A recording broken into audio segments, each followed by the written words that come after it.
but for whatever reason, there's not that same level of passion. Like, I can remember getting into some Matic fights because people had very different but very passionately held beliefs about what was good and what was possible. I spoke at what was the Spastic Centre at the time to a group of people about moving from sheltered employment to open employment. And, you know, these were the guys that had beaten off Rommel. When we had half-time break, for the first time in my life, I heard the sound of metal on metal as they fixed bayonets and prepared to charge. But at least they believed. You know, they believed a different thing to me, but I could respect the fact that they very passionately wanted to protect the status quo. I very passionately want to change it. I think that doesn't make me right and you wrong. I think what our arguments need to be tested in the bright light of reality. So I think people can work in open employment. I believe that they should be given the entitlement to do that.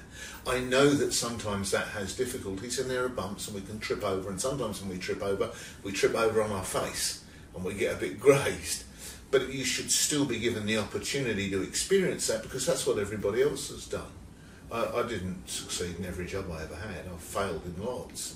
It took me a long time to actually go, this is where I belong and this is my niche. And I'm not suggesting, well, I've failed, so therefore you should experience failure too. But it is the normal experience of people. Very few people go, well, I left school, I found the job of my dreams, I took up that job and I've been there for 50 years and now I've retired with a gold watch and a bag full of memories. They're rare. Particularly as we move forward, people seem to be into kind of like the gig economy, where we come, we do it, we go somewhere else, we do that, we go. Why should not people with disability experience those things as well? I appreciate that we need to have a mind to security, but surely you should also be given the risk, the right to have a risk. I'm sure that's inevitable in time, but at the moment we're still struggling with that concept. Those that would want to protect the status quo, I don't see as advocates. They're basically anchors. There's a hell of a difference between being an advocate and being an anchor. An anchor doesn't want to facilitate change. An anchor doesn't dream. An anchor doesn't inspire for change. I hope an advocate will do those things, or at least attempt to do them. You know, if I have been through the education system and I've taken my share of the taxpayer dollar in gaining that education at whatever level, surely now, at 18 or whenever I leave school, I should be given the opportunity to pay back through my labour that which I've received. And you know, I spoke with you about the right, no right to be idle.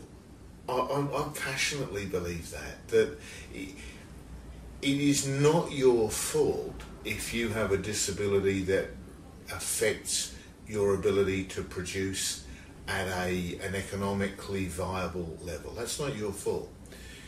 But neither is it mine. And surely we should have an environment in which you are given the opportunity to do your best, at whatever level that is, in something that, for you at least, is rewarding and meaningful. And no, people don't argue with me anymore in the way they used to. People really used to ring up and have a go. You know, frank and free discussion was the phrase I used to use. One uninhibited by the good grace of manners.